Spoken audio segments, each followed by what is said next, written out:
ଭୁବନେଶ୍ୱର ଆଜି କୃଷି ଭବନଠାରେ ଉପମୁଖ୍ୟମନ୍ତ୍ରୀ ଶ୍ରୀ କନକବର୍ଦ୍ଧନ ସିଂହଦେଓ ଭ୍ରାମ୍ୟମାଣ ପ୍ରବାସୀ ସାଧନ କେନ୍ଦ୍ର ବା ସଚେତନତା ରଥର ଶୁଭ ଉଦ୍ଘାଟନ କରିଛନ୍ତି। ଓଡ଼ିଶା ସରକାରଙ୍କ କୃଷି ଓ କୃଷକ ସଶସ୍ତ୍ରୀକରଣ ବିଭାଗ, ଖାଦ୍ୟ ଓ କୃଷି ସଂଗଠନ ଓ ଆନ୍ତର୍ଜାତୀୟ ପ୍ରବାସ ସଂଗଠନ ଇଣ୍ଟରନ୍ୟାସନାଲ ଅର୍ଗାନାଇଜେସନ ଫର ମାଇଗ୍ରେସନର ମିଳିତ ସହଯୋଗ ଓ ଜାତିସଂଘ ପ୍ରବାସୀ ମଲ୍ଟି ପାର୍ଟନର ଟ୍ରଷ୍ଟ ଫଣ୍ଡର ସମର୍ଥନରେ ଓଡ଼ିଶାର ପ୍ରଥମ ଭ୍ରାମ୍ୟମାଣ ପ୍ରବାସୀ ସାଧନ କେନ୍ଦ୍ରର ଆରମ୍ଭ କରାଯାଇଛି। ଗଞ୍ଜାମ ଓ କେନ୍ଦ୍ରାପଡ଼ାର 5ଟି ପ୍ରବାସ ପ୍ରବଣ ବ୍ଲକରେ ସଚେତନତା ବୃଦ୍ଧି ଲକ୍ଷ୍ୟରେ ଏହା କାର୍ଯ୍ୟ କରିବ।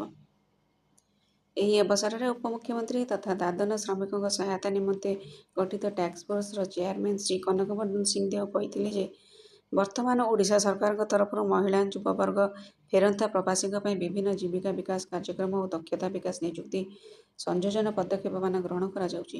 ନିଜ ଅଞ୍ଚଳରେ ରୋଜଗାର ଯୋଗାଇ ସେମାନଙ୍କୁ ସ୍ୱାବଲମ୍ବୀ କରିବାକୁ ଆମର ଏହି ପ୍ରୟାସ ଆରମ୍ଭ ହୋଇଛି।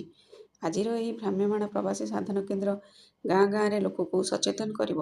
ଏଥିପାଇଁ ସରକାରଙ୍କ ଦ୍ୱାରା ନିଃଶୁଳ୍କ ପ୍ରବାସୀ ହେଲ୍ପଲାଇନ୍ 1800-345-7885 ଜାରି କରାଯାଇଛି।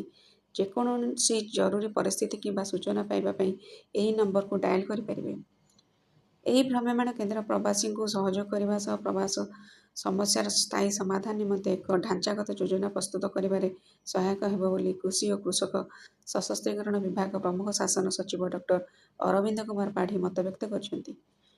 ଉଦ୍ଘାଟନୀ କାର୍ଯ୍ୟକ୍ରମରେ ଶ୍ରମ ଆୟୁକ୍ତ ଶ୍ରୀ ଇନ୍ଦ୍ରମଣି ତ୍ରିପାଠୀ, ଭାରତ ସରକାରଙ୍କ ବୈଦେଶିକ ମନ୍ତ୍ରଣାଳୟର ପ୍ରବାସୀ ସୁରକ୍ଷା ଅଧିକାରୀ ଶ୍ରୀ ସୁନୀଲ ଶାହ, କୃଷି ବିଭାଗ ଅତିରିକ୍ତ ସଚିବ ଶ୍ରୀ ଶୁଭ୍ରାଂଶୁ ମିଶ୍ର, ଡକ୍ଟର ସଂଗ୍ରାମ କେଶରୀ ପଟ୍ଟନାୟକ, ଯୁଗ୍ମ ନିର୍ଦ୍ଦେଶକ ଶ୍ରୀ ନରେନ୍ଦ୍ର ମଲ୍ଲିକ, ସରକାରୀ ନିର୍ଦ୍ଦେଶକ ୟୁନାଇଟେଡ୍ ନେସନ୍ ଆନ୍ତର୍ଜାତୀୟ ପ୍ରବାସୀ ସଂଗଠନର ଶ୍ରୀ ଅମିତ ଚୌଧୁରୀ, ଅଙ୍କିତା ସୁରଭି, ନବନୀତା, ରିତୁମ୍ଭରା ପ୍ରିୟଦର୍ଶିନୀ, ଶ୍ରମ ଓ କର୍ମଚାରୀ ରାଜ୍ୟ ବୀମା ବିଭାଗ, ଏଫ୍ଏଓ, ୱାସନ୍, ଏସ୍ଏମ୍ଆର୍ସିର ଅଧିକାରୀ ବୃନ୍ଦ ଉପସ୍ଥିତ ଥିଲେ।